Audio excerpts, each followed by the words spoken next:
आऊज़ुबिल्लाहिमिनश्शैतानिर्रजीम बिस्मिल्लाहिर्रहमानिर्रहीम। अस्सलाम वालेकुम दोस्तों, मैं हूं मोहसिन रज़ा और आप लोग देख रहे हैं 24/7 टीचर्स ऑनलाइन। दोस्तों, क्लास चल रही है हमारी फाइनेंशियल मैनेजमेंट की और आज उस सीरीज़ का हमारा 24वां लेक्चर है।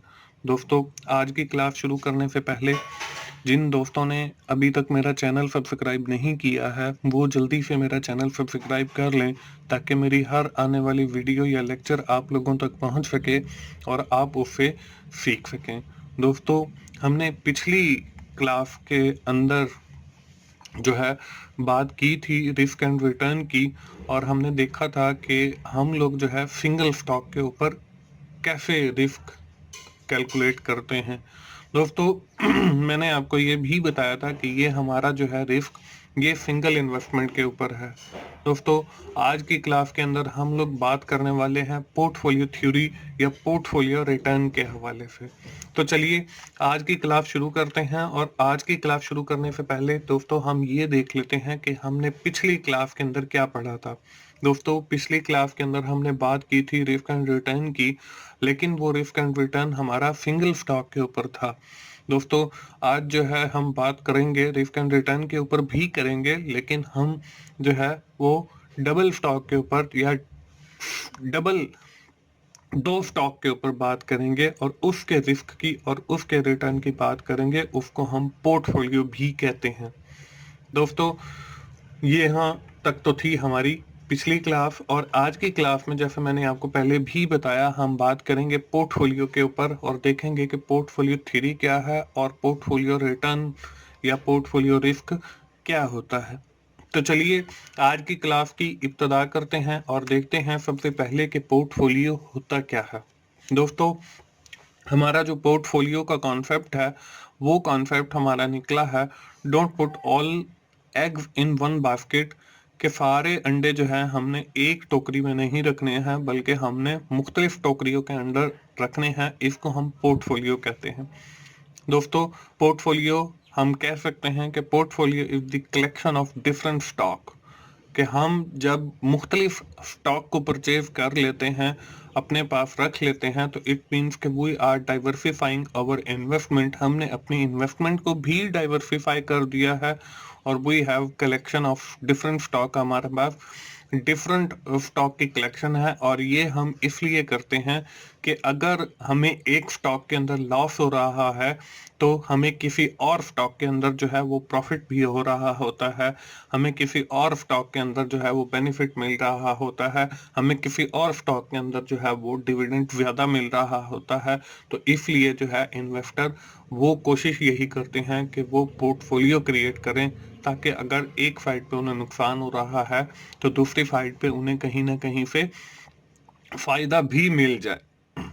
तो दोस्तों, आज की क्लास भी हमारी पोर्टफोलियो के ऊपर है क्योंकि हमने पिछली क्लास के अंदर जो रिस्क कैलकुलेट किया था वो सिंगल स्टॉक के ऊपर किया था कि अगर इन्वेस्टर जो है वो एक ही स्टॉक के अंदर अपनी सारा इन्वेस्टमेंट कर देता है तो उससे रिस्क हम कैसे कैलकुलेट करेंगे और उसका रिटर्न क्या होगा। उसमें हमने एक रेंज भी देखी थी जिससे हमें पता चलता था कि हमारा जो स्टॉक के ऊपर रिटर्न है वो इस रेंज के बिटवीन हो सकता है। और साथ ही हमने ये भी देखा था कि हमारा अगर नेगेटिव साइन के अंदर वो रेंज के अंदर आ गई है तो हम ये कह सकते हैं कि हमें लॉस के ज्यादा चांसेस हैं। अगर पॉजिटिव साइन के अंदर हमारी वैल्यू या रेंज आ गई है तो हमारा जो रिटर्न है वो ज्यादा हो सकता है। उसके साथ ही मैंने आपको रिस्क के हवाले से बताया था जिसको हमने स्टैंडर्ड डेविएशन के जरिए कैलकुलेट किया था और मैंने ये बताया था कि अगर आपकी स्टैंडर्ड डेविएशन की वैल्यू ज्यादा होगी तो आपका रिस्क भी ज्यादा होगा और जब किसी इन्वेस्टमेंट के ऊपर आपका रिस्क ज्यादा होगा तो आपका रिटर्न भी ज्यादा होगा। और इसी तरह अगर आपकी स्टैंडर्ड डेविएशन लो होगी तो आपका जो रिस्क है वो भी लो होगा, लेकिन उसके ऊपर जो रिटर्न आपको मिलेगा वो भी लो होगा। दोस्तों, आज की क्लास में हम ये देखेंगे कि हमारा पोर्टफोलियो के हिसाब से क्या सीन बनता है और कैसे हमें पता चलेगा कि इसके ऊपर हमारा जो रिटर्न है वो कैसा है। तो चलिए जी, पोर्टफोलियो के बाद हम देख लेते हैं पोर्टफोलियो रिस्क एंड रिटर्न क्या होता है। दोस्तों, the overall risk and return on the entire different stock, our portfolio, our collection of investment is known at portfolio risk and return। क्या हमारे जितने भी सारे स्टॉक्स हैं या जितने भी हमने शेयर परचेज किए हुए हैं, जितने भी हमने बॉन्ड परचेज किए हुए हैं, उनके ऊपर जो रिस्क है या जो उन सब के ऊपर रिटर्न है, अगर हम उसको कंबाइन कर लें, उसको कलेक्ट कर लें, तो वो हमारा total portfolio risk and return बन जाता है। दोस्तों आगे हम जो portfolio risk and return calculate करेंगे तो उसके अंदर हम लोग the portfolio rate of return and risk can be measured in terms of portfolio rate and return and two stock portfolio risk। कि जब हमारे पास दो स्टॉक होंगे तो उस वक्त हम कैसे उनका रिस्क कैलकुलेट करेंगे। दोस्तों जब हमारे पास सिंगल स्टॉक था तो हम उस वक्त स्टैंडर्ड डेविएशन कैलकुलेट करते थे, लेकिन यहाँ पे सिचुएशन जो है वो कुछ डिफरेंट है। यहाँ पे आपको पोर्टफोलियो रिटर्न का फॉर्मूला नजर आ रहा है, R P is equal to R1 into x1 plus R2 into x2 plus R3 into x3 plus, और इसी तरह चलते जाएंगे Rn और xn तक हम पहुंच जाएंगे। इसी तरह आपको स्टॉक पोर्टफोलियो रिस्क कैलकुलेट करने का भी फॉर्मूला नजर आ रहा है।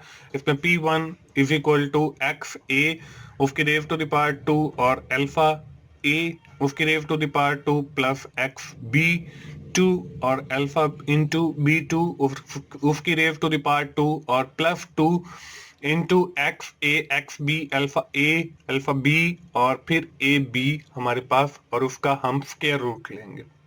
ये है हमारे पास टू स्टॉक पोर्टफोलियो रिस्क को कैलकुलेट करने का फॉर्मूला।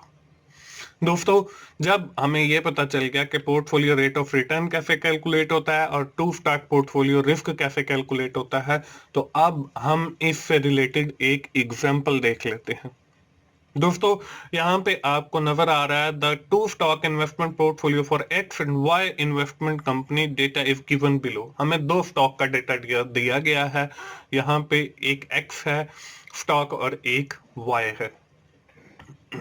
एक्स के अंदर जो है हम अपने 30 रुपए इन्वेस्ट करेंगे और वाई के अंदर जो है हम 70 रुपीज इन्वेस्ट करेंगे। हमारे पास टोटल जो वैल्यू है वो 100 की है।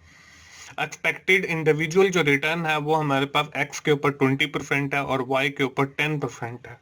इसी तरह जो हमारा बीटा है, बीटा रिटर्न जो है वो 0.2 मतलब 20% है और 0.05 मतलब 5% है। इसी तरह हमारा कोरिलेशन कोफिशिएंट जो है वो हमारा 0.6% है। हमने करना क्या है, कंप्यूट द पोर्टफोलियो रिटर्न, हमने पोर्टफोलियो रिटर्न निकालना है और कंप्यूट द पोर्टफोलियो रिस्क, और हमने पोर्टफोलियो रिस्क निकालना है। तो चलिए इसके सोल्यूशन की तरफ चलते हैं। अब यहाँ पे देखें हमें जो है सारी वैल्यूज दी गई हैं। हमें स्टॉक दिया गया है एक्स का, हमें स्टॉक दिया गया है वाई का, उसके अंदर हमें इन्वेस्टमेंट बताई गई है कि एक्स के अंदर हमारी इन्वेस्टमेंट 30 है, वाई के अंदर हमारी 70 है, और इस तरह हमारे पास जो टोटल इन्वेस्टमेंट है वो 100 है। इसी तरह हमारा जो एक्सपेक्टेड इंडिविजुअल रिटर्न है वो एक्स के ऊपर हमारा 20% है और वाई के ऊपर हमारा 10% है। इसी तरह जो हमें बीटा दिया गया है वो 0.2, इट मीन्स के हमारा 20% है, और 0.05 वो हमारा 5% है। इसी तरह कोरिलेशन कोफिशिएंट जो है हमारा 0.6% है। सबसे पहले हम लोग कैलकुलेट करेंगे जी पोर्टफोलियो रिटर्न के portfolio rate of return calculate करते हैं। उसका फॉर्मूला जो हमें बताया गया था R1 into x1 plus R2 into x2 plus R3 into x3, और इसी तरह हम आगे बढ़ते चले जाएंगे। अब देखें हमारे पास जो R1 है मतलब रेट ऑफ रिटर्न जो है वो पहली इन्वेस्टमेंट का या पहले स्टॉक का वो 20% है, तो हमने 20% लिख दिया। इसी तरह इनटू हमारा x1 से मुराद हमारी इन्वेस्टमेंट 1 है कि हमारी पहले स्टॉक के अंदर जो है वो इन्वेस्टमेंट कितनी है, तो पहले स्टॉक के अंदर हमारी इन्वेस्टमेंट जो है वो 30% है, और यहाँ पे हमें स्टॉक एक्स की अगर इन्वेस्टमेंट की वैल्यू देखी जाए तो वो 30 है। तो 30 डिवाइडेड बाय 100 जो है वो हमारी टोटल वैल्यू है, क्योंकि 70 और 30 को अगर हम ऐड करते हैं तो हमारे पास 100 आता है। तो हमारी जो एक्स के अंदर इन्वेस्टमेंट है वो 100 में से 30 है, तो इसलिए हमने 30 डिवाइडेड बाय 100 कर दिया। उसके बाद प्लस प्लस के बाद R2 हमारा सेकंड का रेट ऑफ रिटर्न वो 10% है, तो हमने 10% लिखा। और X2 से मुराद हमारी इन्वेस्टमेंट है, वो हमारी 70 डिवाइडेड बाय 100 है। ये 100 में से हमारी जो 70 है वो X2 की हमारी इन्वेस्टमेंट आ गई। इसी तरह हमने आगे फर्दर जो है इनका सॉल्व किया, तो हमने 20% के परसेंटेज खत्म करने के लिए डिवाइडेड बाय 100 किया, तो वो 0.20 आ गया। जब हमने 30 डिवाइडेड बाय 100 किया तो वो 0.3 आ गया। प्लस 10 की हमने परसेंटेज खत्म की, 0.10 आ गया। और 70 डिवाइडेड बाय 100 किया तो वो 0.7 आ गया। इसको हमने फर्दर जब आगे मल्टीप्लाई किया 0.20 को 0.3 के साथ, तो हमारे पास 0.06 आ गया। और 0.10 को जब हमने मल्टीप्लाई किया 0.7 के साथ, तो वो हमारे पास 0.07 आ गया। जब हमने इन दोनों वैल्यूज को ऐड किया तो हमारे पास 0.13 आ गया। जब हम इसकी परसेंटेज की कैलकुलेट करेंगे तो इसको मल्टीप्लाई बाय 100 करेंगे तो हमारे पास 13% आ गया। ये हमारा पोर्टफोलियो के ऊपर रिटर्न है, जैसे हमने सिंगल स्टॉक के ऊपर निकाला था एक्सपेक्टेड रेट ऑफ रिटर्न। तो यहाँ पे हमें इंडिविजुअल बताया हुआ था 20% एंड वाई का 10%। जबकि अगर हम पोर्टफोलियो की बात करते हैं दोनों स्टॉक के ऊपर रिटर्न की, तो वो हमारे पास 13% आ गया। तो ये है हमारा पोर्टफोलियो के ऊपर रिटर्न। दोस्तों आगे हमने बात की है कि हम पोर्टफोलियो का रिस्क कैसे कैलकुलेट करेंगे। रिस्क कैलकुलेट करने के लिए रिस्क का जो फॉर्मूला है वो भी आपको स्क्रीन पे नजर आ रहा है। XA raised to the power 2 alpha A raised to the power 2 plus XB2 और alpha B2 plus 2 into XA XB alpha A alpha B और AB आ जाएगा। अब देखें हमारे पास जो है सबसे पहले x हम इन्वेस्टमेंट को कह रहे थे, तो वो हमारी 30 डिवाइडेड बाय 100 और उसकी रेज टू द पावर 2 आ गया। उसके बाद ये हमारा एक्सपेक्टेड रेट ऑफ रिटर्न है, जिसको हम अल्फा से रिप्रेजेंट कर रहे हैं, तो वो हमारा 20% है। तो यहाँ पे 0.2 और उसकी रेज टू द पावर 2 आ गया। ये हमारी फर्स्ट बन गई। अब XB जो है हमारी मतलब सेकंड इन्वेस्टमेंट बी स्टॉक के अंदर हमारी 70 डिवाइडेड बाय 100 है और उसकी रेज टू द पावर 2 आ गया। इसी तरह हमारा जो अगला रिटर्न है वो हमारा 0.05 है। यहाँ पे बीटा जो है वो हमें दिया हुआ है, पहले भी जो है मैंने वो एक्सपेक्टेड इंडिविजुअल रिटर्न 20% बता दिया है। यहाँ पे 0.2, तो ये भी हमारा बीटा वाला 2 है 0.2। तो इसी तरह हमारा 0.5 और उसकी रेज टू द पावर 2 आ गया प्लस 2, ये फॉर्मूले वाला है। XA जो है वो हमारी फर्स्ट इन्वेस्टमेंट है 30 डिवाइडेड बाय 100 और फिर हमारी XB है वो हमारी 70 डिवाइडेड बाय 100 है। फिर अल्फा A वो 0.2, ये हमारा फर्स्ट बीटा आ गया। और फिर हमारे पास सेकंड बीटा आ गया। और फिर हमारे पास AB जो है वो हमारा कोरिलेशन जो है, ये सिंबल जो है लास्ट वाली, ये कोरिलेशन कोफिशिएंट को रिप्रेजेंट कर रही है। तो कोरिलेशन कोफिशिएंट जो है वो हमारा 0.6 है, जो है कि हमें एग्जांपल के अंदर बताया हुआ है प्लस के साथ है, तो इसलिए हमने प्लस नहीं लगाते, इसलिए हमने 0.6 लिख दिया। जब हमने फर्दर इसको आगे कैलकुलेट किया तो 30 डिवाइडेड बाय 100 वो हमारे पास 0.3 और उसकी रेज टू द पावर 2 0.2 और उसकी raise to the power 2 plus 0.7, ये 70 डिवाइडेड बाय 100 को करने से आया है और उसकी रेज टू द पावर 2। उसके बाद 0.05 और उसकी रेज टू द पावर 2। उसके बाद प्लस 2 हमारे पास फॉर्मूले वाला आ गया। और उसके बाद 30 डिवाइडेड बाय 100 वो हमारे पास 0.3 आ गया। और उसके बाद 70 डिवाइडेड बाय 100 0.7 आ गया। और उसके बाद 0.2 0.05 और 0.6 आ गया। इसको जब हमने फर्दर उसकी रेज टू द पावर ले ली तो वो हमारे पास देखें 0.09 आ गया। 0.3 की रेज टू द पावर 2 निकालने से और 0.2 की रेज टू द पावर 2 निकालने से हमारे पास 0.4 आ गया। प्लस हमारे पास 0.7 की जब हमने रेज टू द पावर 2 ली तो वो हमारे पास 0.49 आ गया। जब हमने 0.05 की रेज टू द पावर ली तो वो हमारे पास 0.0025 आ गया। प्लस 2 हमारे पास फॉर्मूले वाला आ गया और उसके बाद हमने इन सारी जो रकमें दी हुई हैं इन सबको आपस में मल्टीप्लाई किया, मतलब 0.32 इंटू 0.7 इंटू 0.2 इंटू 0.05 और इंटू 0.6, ये हमारे पास आ गया 0.00126। इसी तरह जब हमने फर्दर आगे इनको मल्टीप्लाई आपस में किया तो वो 0.09 मल्टीप्लाई बाय 0.4 तो हमारे पास 0.0036 आ गया।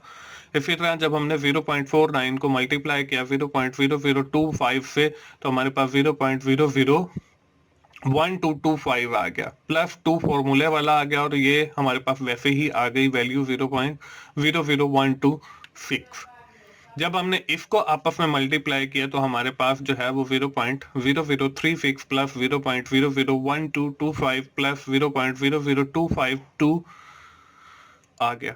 इसके बाद हमने सारी वैल्यूज को ऐड किया तो हमारे पास 0.00734 आ गया। जब हमने इसका अंडर रूट निकाला तो हमारे पास 0.08570 आ गया। जब हमने इसकी परसेंटेज निकाली, इसको मल्टीप्लाई बाय 100 किया तो हमारे पास जो जवाब है वो 8.57% आ गया। इसका मतलब ये है कि हमारी समझ लें कि ये भी एक स्टैंडर्ड डेविएशन है, तो हमारा जो टोटल रिस्क है इस स्टॉक के अंदर वो है 8.57%। ये हमारा जो रिस्क है ये लो रिस्क है। जब हमारा रिस्क जो है वो लो होता है तो हमारा जो रिटर्न है वो भी लो होता है। तो आप देखें हमारे पास जो टोटल पोर्टफोलियो का रिटर्न है वो 13% है और जो हमारा टोटल पोर्टफोलियो का रिस्क है वो हमारे पास 8.57 आ गया। दोस्तों इस तरीके से जो है हम लोग पोर्टफोलियो का रिटर्न भी कैलकुलेट कर सकते हैं और इसी तरह हम पोर्टफोलियो का रिस्क भी कैलकुलेट कर सकते हैं। दोस्तों ये थी हमारी एग्जाम्पल जो मैंने आपको सॉल्व करके दिखाई। अब बढ़ते हैं हम अपनी आज की उस एक्सरसाइज की तरफ जो आप लोगों ने खुद करनी है। दोस्तों इसमें भी आपको दो स्टॉक नजर आ रहे हैं, stock X and stock Y, लेकिन उसके अंदर जो आपकी वैल्यू ऑफ इन्वेस्टमेंट है वो आपकी 60 है और 40 है। स्टॉक एक्स के अंदर आपकी इन्वेस्टमेंट 60 है और स्टॉक वाई के अंदर आपकी इन्वेस्टमेंट जो है वो 40 है और इस तरह जो आपकी टोटल इन्वेस्टमेंट की वैल्यू है वो 100 है। इसी तरह आपका जो सिंगल एक्सपेक्टेड इंडिविजुअल रिटर्न है वो स्टॉक एक्स के ऊपर 10% है और स्टॉक वाई के ऊपर आपका 20% है। इसी तरह जो आपको बीटा दिया गया है वो 0.7 मतलब 7% और 1.6% दिया गया है। इसी तरह आपको जो कोरिलेशन कोफिशिएंट दिया गया है वो 0.9 दिया गया है और आपने करना क्या है, आपने पोर्टफोलियो रिटर्न कैलकुलेट करना है और पोर्टफोलियो रिस्क कैलकुलेट करना है। दोस्तों मुझे उम्मीद है आपको जब अगली क्लास में आएंगे तो ये एक्सरसाइज सॉल्व करके आएंगे। दोस्तों ये थी हमारी आज की क्लास जिसके अंदर हमने पोर्टफोलियो रिटर्न की बात की और पोर्टफोलियो रिस्क की बात की और मुझे पूरी उम्मीद है कि आपको पोर्टफोलियो रिटर्न और पोर्टफोलियो रिस्क कैलकुलेट करना आ गया होगा। दोस्तों अगर आपको फाइनेंशियल मैनेजमेंट की समझ आ रही है और मेरी वीडियोस अच्छी लग रही हैं तो उसे लाइक कीजिए, अपने दोस्तों से शेयर कीजिए और कमेंट की सूरत में अपना फीडबैक दीजिए ताकि मैं और वीडियोस को ज़्यादा इम्प्रूव कर सकूं और ज़्यादा बेहतर वीडियोस आपके लिए बना सकूं। दोस्तों मेरा चैनल 24/7 टीचर्स ऑनलाइन को सब्सक्राइब कीजिए ताकि मेरी हर आने वाली वीडियो, हर आने वाला लेक्चर आप लोगों तक पहुंच सके। दोस्तों मिलते हैं अगली क्लास में, उस वक्त तक के लिए मोहसिन भाई को इजाज़त दीजिए। थैंक यू वेरी मच दोस्तों, अल्लाह हाफिज़।